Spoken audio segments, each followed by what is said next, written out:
स्वागत है आप सभी लोगों का। तो हमारा जो कंप्यूटर विज्ञान जो विषय है, इस बार आने वाले जो 2 परीक्षाएं हैं उसमें ये अपना बहुत महत्वपूर्ण भूमिका निभाने जा रहा है। उत्तर प्रदेश लेखपाल परीक्षा और उत्तर प्रदेश लोअर पीसीएस की जो परीक्षा होने जा रही है उसमें कंप्यूटर विज्ञान से 15 प्रश्न आएंगे, अर्थात 15 अंक का योगदान ये आपकी कुल परीक्षा में रहेगा। और इस तरीके से हम देखते हैं कि इसका एक बड़ा जो रूप है वो इस बार पूछा जाने वाला है। तो आपके चयन में भी कंप्यूटर विज्ञान एक बहुत महत्वपूर्ण भूमिका निभाएगा। तो ज़रूरी है कि आप हमसे जुड़ें। हमारे शीघ्र ही ये दोनों कोर्स शुरू होने जा रहे हैं, जिसके लिए आप हमारे जय हो स्टडी चैनल पर संपर्क कर सकते हैं। तो आज मैं कक्षा जो आपके सामने लेकर के आया हूँ, अपनी पहली कक्षा, वह है कंप्यूटर का एक संक्षिप्त इतिहास और कंप्यूटर की पीढ़ियाँ। तो जुड़े रहिए मेरे साथ कंप्यूटर विज्ञान की कक्षाओं में। प्रारंभिक कंप्यूटर का इतिहास शुरू होता है आज से 3000 ईसा पूर्व, यानी कि आज से लगभग 5000 साल पहले। और इसके लिए हमको जाना पड़ेगा चीन, क्योंकि इसका विकास सबसे पहले चीन में हुआ था। और उस प्रारंभिक कंप्यूटर का नाम था अबेकस। अबेकस को यदि आप देखेंगे तो छोटी छोटी एक मणि जो होती हैं उसमें बीड्स जिसको बोलते हैं वो रहती हैं, और इसको जोड़ने और घटाने के लिए प्रयोग उस ज़माने में इसका किया जाता था।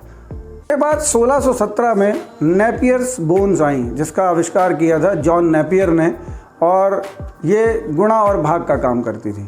अब बारी आई पास्कलाइन की। पास्कलाइन एक पहला यांत्रिक कंप्यूटर था। याद रखिएगा जो मैं शब्द बता रहा हूँ आपको, पहला यांत्रिक कंप्यूटर कौन सा था या कैलकुलेटर कौन सा था, यांत्रिक कैलकुलेटर यदि आपसे पूछा जाए तो पास्कलाइन की बात आएगी। और इसका डेवलपमेंट या इसका आविष्कार 1642 में ब्लेज पास्कल नामक वैज्ञानिक ने किया था। अब बारी आती है उस कंप्यूटर की जिसकी हम लोग बात करते हैं, यानी कि आधुनिक कंप्यूटर। और यहाँ से शुरुआत होती है आधुनिक कंप्यूटर्स की, और नाम था एनालिटिकल इंजन। जी हाँ, आपने अक्सर चार्ल्स बेबेज का नाम सुना होगा ना, कि चार्ल्स बेबेज को आधुनिक कंप्यूटर का जनक कहा जाता है, फादर ऑफ कंप्यूटर्स। तो फादर ऑफ कंप्यूटर्स इसलिए कहा जाता है क्योंकि 1837 में चार्ल्स बेबेज ने ये एनालिटिकल इंजन बनाया था, और यहीं से शुरुआत होती है हमारे कंप्यूटर्स की।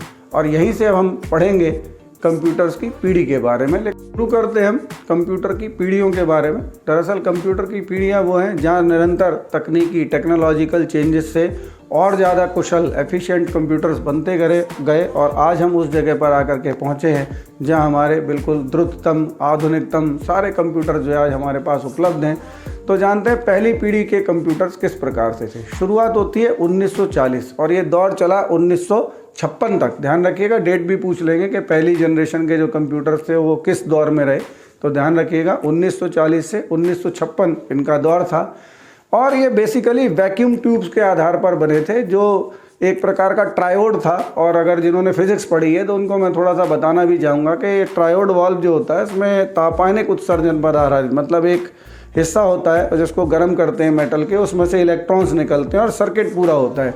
तो शुरुआती जो इलेक्ट्रॉनिक्स की जो शुरुआत हुई थी बेसिकली वो वैक्यूम ट्यूब से हुई थी, और एक विशेष प्रकार का वैक्यूम ट्यूब्स था जिसको ट्रायोड बोलते थे। इसकी शुरुआत की गई और यहाँ से फिर कंप्यूटर्स बनना शुरू हुए। लेकिन एक समस्या उनके साथ ये थी, चूँकि तापायनिक उत्सर्जन पर बने हुए थे तो गर्म बहुत ज़्यादा हो जाते थे। साथ ही साथ चूँकि वैक्यूम जो ट्यूब्स होती थी उनका साइज़ काफ़ी बड़ा होता था, तो एक कंप्यूटर जब बनाया गया तो उसका एरिया 50 बाई 50 हो सकता था। तो ऐसी कंडीशन में ये कंप्यूटर की पीढ़ी लगभग चली, लेकिन इसका बड़ा योगदान है क्योंकि आज जिस पीढ़ी पर हम लोग आकर के देख रहे हैं हम कंप्यूटर्स की, उसकी शुरुआत यहीं से हुई थी। अब शुरू होती है दूसरी पीढ़ी। अब दूसरी पीढ़ी में क्या तकनीकी परिवर्तन हुए। ध्यान रखिएगा, तकनीकी परिवर्तन भी पूछ सकते हैं कि किसी पीढ़ी से उस पीढ़ी में जो फ़र्क आया या जो परिवर्तन हुआ तकनीकी में कंप्यूटर के निर्माण की, वो क्या था। तो ध्यान रखना है, इसकी शुरुआत 1956 से 1963 के बीच हुई। और इस बीच में एक बड़ी जो तकनीकी जो एक बात आई थी वो ये थी कि अर्धचालक युक्तियों की शुरुआत हो चुकी थी, यानी सेमीकंडक्टर्स की। और उन सेमीकंडक्टर से सेमीकंडक्टर डायोड्स बनने लगे थे और ट्रांजिस्टर्स बनने लगे थे। तो अभी तक जो वैक्यूम ट्यूब्स यूज़ होते थे, यहाँ पर सेमीकंडक्टर टेक्नोलॉजी आ गई और साथ ही साथ वैक्यूम ट्यूब्स की जगह पर ट्रांजिस्टर बनने लगे। तो इससे 2 लाभ हुए। पहला लाभ ये हुआ कि अभी तक जो कंप्यूटर बहुत हीटेड हो जाता था और ज़्यादा एफिशिएंट नहीं था, बहुत जल्दी ऊर्जा बहुत खाता था, गर्मी पैदा करता था, तो वो समस्याएं ख़त्म हुई। ये बहुत कम गर्म होता था उसकी तुलना में, ध्यान रखिए, उसकी तुलना में कम गर्म होता था, उससे ज़्यादा कुशल था, ज़्यादा बेहतर काम करता था क्योंकि टेक्नोलॉजी उसकी ज़्यादा बेहतर थी। तीसरी पीढ़ी का दौर 1964 से 1971 तक चला। क्या फ़र्क आया? फ़र्क ये आया कि सेमीकंडक्टर्स तो आ ही गए थे, अभी तक हम लोग ट्रांजिस्टर्स का यूज़ करते थे। अब यहाँ से शुरुआत होती है इंटीग्रेटेड चिप्स की, आईसी जिसको हम लोग बोलते हैं। तो आईसी टेक्नोलॉजी आना शुरू हुई और आईसी ने क्या किया कि इंटीग्रेटेड सर्किट का मतलब होता है कि एक चिप में ही बहुत सारे सर्किट्स आ जाएंगे। अगर छोटी सी भाषा में आपको बताएं तो एक आपने इस तरह से एक लंबी चिप होती है, उसमें दोनों तरफ लेग्स लगे रहते हैं और वो लेग्स जो है कनेक्ट कर दिए जाते हैं किसी भी बोर्ड पर। तो आईसी चिप्स का यूज़ होना शुरू हुआ और जाहिर सी बात है कि कंप्यूटर सब और छोटे हो गए होंगे, ज़्यादा एफिशिएंट हो गए होंगे, ज़्यादा फास्ट हो गए होंगे। तो ये तीसरी पीढ़ी में परिवर्तन हमारे कंप्यूटर्स में आया।